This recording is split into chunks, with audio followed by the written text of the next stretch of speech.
제가 마지막 순서로 맡은 거는 종교문화시설에 대한 국고지원 현황에 대한 내용인데요. 조금 이제 이 서성문 공원을 약간 뒤로 물러서서 좀 이제 국고지원이라는 맥락을 좀 한번 보고 싶었어요. 그래서 2019년 국회에 제출된 예산안을 보면 이제 문체부 종무실에 배정된 예산 중에서 종교문화시설 건립이라는 항목이 있거든요. 거기 배정된 예산이 177억입니다.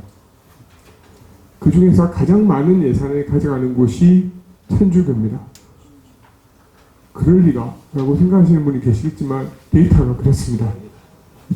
2019년 예산 중에서 가장 많은 예산을 가져가는 종교가 천주교입니다. 이상하죠? 예. 일종의 착시 효과인데요. 이게 그 12체 범람기념관에서 이 하도 문제가 많이 있다 보니까 예산이 대폭 삭감됐어요. 12체 범람이 포함될 경우에는 이게 177억이 아니라 한 400억 가까이 될 예산인데 엄청나게 삭감이 됐거든요. 그래서 불교계가 엄청나게 예산이 삭감된 상황이다 보니까 순간적으로 갑자기 천주교가 튀어 올랐습니다. 그래서 이런 결과가 나오긴 했는데 조계종 쪽 신문들은 되게 좋아할 거예요. 이 뉴스를 아마 되게 막 난리가 날 것 같은데 하여튼 사실은 이렇습니다. 근데 뭐 이 금액 자체만 보면은 뭐 그렇게 보이지만 더 구체적으로 좀 봐야 될 게 그 전년도인 2018년에 천주교 종교문화시설 건립 예산을 보면 54억입니다. 그러면 2019년 1년 뒤에 25%가 증가된 겁니다. 그래서 뭐 단순히 종교 예산이 늘었다고 문제라고 볼 수는 없습니다. 사실은 뭐 그 내용이 중요한 거니까 근데 그 종교 예산이 사실은 이제 종교 간에 좀 다툼의 여지가 많잖아요. 사실은 서로 간에. 그러다 보니까 이런 특정 종교가 좀 예산이 늘어나고 이러면 다른 종교에서 되게 막 딴지 걸고 막 고집 부리고 막 우리도 더 달라고 떼쓰고 할 가능성도 상당히 많아지죠. 좀 그런 움직임이 좀 보이는 종교가 사실은 제가 좀 눈여겨보고 있어요. 사실은 개신교인데요. 개신교는 종교 예산이 그렇게 크진 않아요. 지금까지는 크진 않은데 개신교도 점점 힘들어지거든요. 요즘 인구 구조 변화 때문에 힘들어지다 보니까 불교나 천주교 같은 어떤 그런 사례들을 벤치마킹하려고 되게 노력을 하고 있는 상황이에요. 그래서 2015년에 보면은 개신교 같은 경우에는 이제 한국 성교 유적 연구회라는 단체가 설립됩니다. 이 대표가 유네스코 출신입니다. 이분이 적극적으로 그 개신교 문화유산들을 근대 문화유산으로 등록을 하고 그리고 예산을 문화재로 등록하고 예산을 따오기 위한 어떤 그런 방편들을 많이 연구를 하고 있더라고요. 대부분 불교나 가톨릭의 사례들을 많이 마킹하려고 하는 것 같습니다. 예산안을 조금 더 보면요. 비목별 예산이라고 있는데요. 이제 비목별 예산 같은 경우 크게 민간 자본 보조 사업이 있고 자치단체 자본 보조 사업이 있습니다. 177억의 예산 중에서 민간 보조 사업은 50%고요. 나머지 127억 원은 자치단체 자본 보조 사업입니다. 약 72%가 자치단체 보조 사업인데 이 예산은 아마도 광역지자체나 기초지자체하고 연동된 매칭 예산일 가능성이 큽니다. 이 말은 무슨 말이냐면 국고가 127억이 배정이 됐지만 사실은 이제 광역지자체나 이제 기초지자체에서 추가로 예산이 들어올 가능성이 있다는 거죠. 그러니까 지자체에서 예산을 편성하는 것을 봐가면서 매칭해서 국고가 편성됐을 가능성이 크다는 겁니다. 이 비중이 127%인데요. 그 전년도인 2018년 같은 경우는 34%고요. 2017년에는 16%에 불과합니다. 그러니까 지자체 예산과 매칭되는 예산의 규모가 비중이 상당히 커지고 있는 상황인 거죠. 그 국회에서 예산안이 통과될 때 하도 이렇게 중앙 언론에서 많이 이렇게 다루어지고 국회의원들의 어떤 감시 그리고 시민들의 감시의 눈이 점점 강화되다 보니까 지자체로 눈을 돌린다는 판단이 들어요, 사실. 그러니까 지역 예산을 따먹는 거죠. 결국은 각 지역에서 지역 토호 세력과 지역 종교 세력과 그리고 지역 정치인들이 뭐 어떻게 보면 결탁을 하는 거고요. 그렇게 해서 각 지역에서 이거 관광 예산이다, 아니면 뭐 지방 균형 발전 예산이다, 이런 명목으로 예산을 편성하는 사례들이 점점 늘어나고 있는 걸로 보입니다. 구체적으로 천주교 2019년 예산을 보시면요, 그런 모양들 좀 많이 보이는데요. 다음 페이지 33페이지 보시면은 전주 치명자 성지 세계 평화의 전당 건립에 28억 원, 세계 성모 순례 성지 평화 문화 나눔센터 건립에 15억 원, 내포해미 세계 청년 문화센터 건립에 8억 원, 천주교 복합 문화 예술 공간 조성에 16억 원입니다. 이건 국고 지원만 표시된 금액입니다. 추가 예산이 아마 지자체에서 편성될 가능성이 커 보이고요. 구체적으로 제가 아직 보진 않았고요. 예. 좀 전에 말씀드린 것처럼 결국은 이제 종교 예산이 이제 어느 순간부터 문화 예산, 이제 뭐 관광 예산, 지역 균형 발전 예산이라는 명목으로 탈바꿈해서 이렇게 계속 이제 예산을 이런 식으로 돌려가지고 막는 상황들이 상당히 우려되는 상황들이 지금 벌어지고 있는 것 같습니다. 물론 이 예산안에는 서수문 성지 예산은 없습니다. 완료됐으니까요. 뭐 넣을 필요가 없는 거죠. 이거는. 종교시설에 투입된 예산이 가장 큰 문제가 뭐냐면 이제 불법 전용의 문제가 상당히 큽니다. 이게 종교시설을 운영하는 주체들이 대부분 종교기관들이거든요. 그죠? 그리고 정부는 종교기관을 섣불리 뭘 어떻게 컨트롤 잘 못해요. 현실적으로. 뭐 예비 타당성 검사 같은 것도 거의 다 생략되고 있고요. 사실은. 그리고 사후 검증도 거의 안 되고 있고요.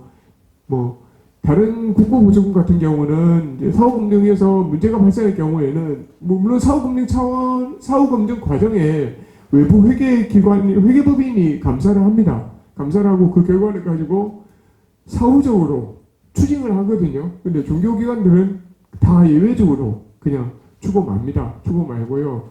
그리고 종교기관들이 이 예산을 갖다가 집행을 하면서 본인들의 종교적 열심이 공공의 선에 부합한다라고 그렇게 믿고 예산을 쓰거든요. 뭐 어떤 논리로 그렇게 믿는지는 모르겠지만 종교적 열심이 공공선에 부합한다고 다들 믿는 것 같아요. 그래서 그렇게 쓰고 있는 게 굉장히 큰 부분이죠. 사실 그동안 크게 문제가 됐던 게 불교계 예산이죠. 금액이 크다 보니까. 그래서 불교에서 뭐 템플스테이 예산으로 편성을 했는데 그 예산을 알고 봤더니 사무실로 쓰고 있고 아니면은 스님들이 숙소로 쓰고 있고 뭐 이런 경우들이 상당히 많이 이제 이야기가 되었죠. 근데 불법 전용보다 사실은 더 근본적인 문제는 종교 포교 목적으로 쓰이는 공간을 과연 국가가 예산을 지원하는 게 맞느냐라는 문제입니다. 종교 포교는 자체적으로 달성해야 될 문제거든요. 근데 이렇게 예산이 지원되면 물론 그 돈이 종교 포교로 들어가지 않더라도 종교 포교 부분에 그만큼 예산 여유가 더 스스로 내부 예산이 발생할 가능성이 커 보입니다. 서수문 공원의 문제점에 대해서 앞에서 많이 이야기를 하셨거든요. 하셔가지고 뭐 저희 2018년도부터 저희가 활동을 시작하면서 저희 뒤늦게 좀 결합을 해서 문제들을 좀 본 상황인데 뭐 제가 집이 바로 그 서대문 쪽이어가지고 한 번씩 걸어서 이제 가요. 서수문 공원을 한 두세 번 뭐 애기 데리고 가기도 하고 되게 좋더라고요. 잘 해놨어요. 정말 잘 해놓고 주변 뭐 브라운스톤이라는 아파트로 있는데 땅값이 되게 많이 올랐을 것 같아요. 아파트 바로 앞에 정원을 하나 만들어 놓은 셈이니까. 그래서 그런 식으로 지역에 되게 공헌을 하고 있는 거죠. 부동산 가격으로 엄청난 공헌을 하고 있는 그런 시설이 결국 만들어진 셈이고요. 근데 보면은 내부 구조가 그래요. 지하에 유해가 묻혀져 있죠. 원래 거기 없던 분들인데 거기다 묻었다고 하더라고요. 유해를 가져와서 천주교 성인들의 유해를 가져와서 거기다가 공사하면서 밑에다가 묻었다고 하더라고요. 묻고요. 바로 위에다가 경당을 설치했습니다.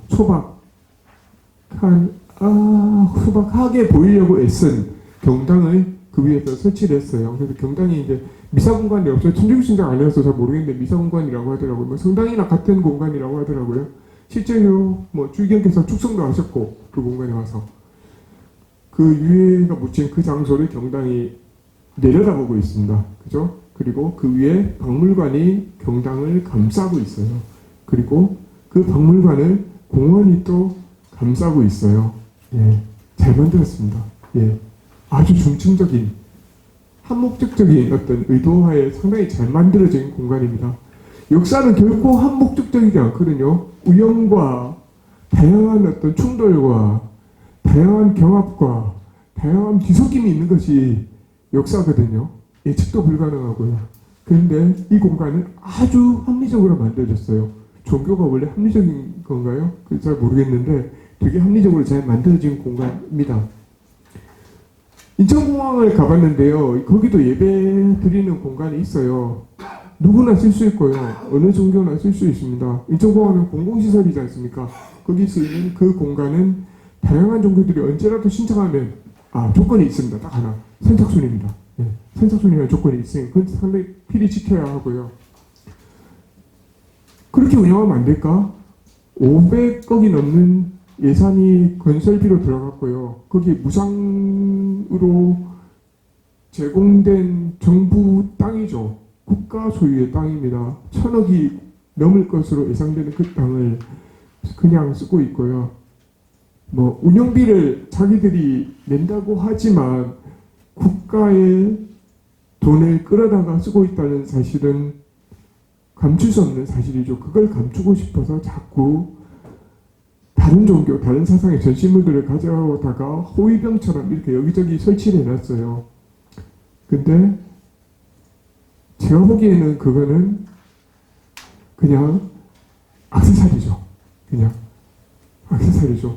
그런 역사 배치를 역사를 아는 사람들이 본다면 되게 개탄할 일이 아닐까 싶어요. 해법은 두 가지라고 저희 생각을 하는데 첫 번째는 근본적으로는요.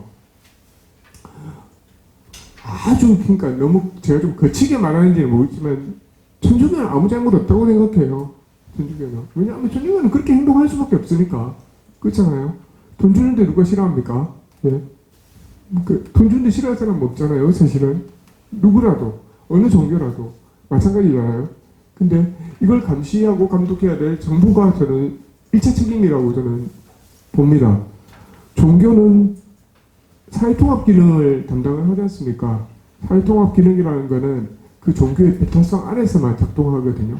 그 종교의 배타성을 넘어가면은 결국은 종교 간 분쟁으로 가는 거죠. 그걸 조정해야 되는 게 정부의 역할인데 정부가 이 종교 간의 사회통합 기능을 잘 조절할 역할들은 지금까지 거의 손을 놓고 있는 것 같아요. 돈만 주면 되고 뭐 정치인들이 표 준다고 이렇게 으쌰으쌰 해주면은 뭐 반응하고 사인해주고 하니까. 그래서 경당 문제는 계속 제가 직접 방문해서 원정현 신부님과 이야기했고요. 뭐 문제 제기는 했는데 저희는 그렇게 생각합니다. 첫 번째 이제 문제 해결은 두 가지라고 저희는 생각하는데 종교 통해서 뭐 제 입장이기도 하고 뭐 첫 번째는 운영 주체는 중구청으로 바꿔야 된다고 생각을 해요. 뭐 어차피 어느 종교에 갖다 줘도 운영은 이렇게 될 수밖에 없어요. 어차피 그게 개신교라고 해도 뭐 그럴 수밖에 없는 상황이니까 제대로 역사의식을 가진 주체를 세워서 중구청이 직접 운영하는 게 저는 해법이지 않을까 생각하고요.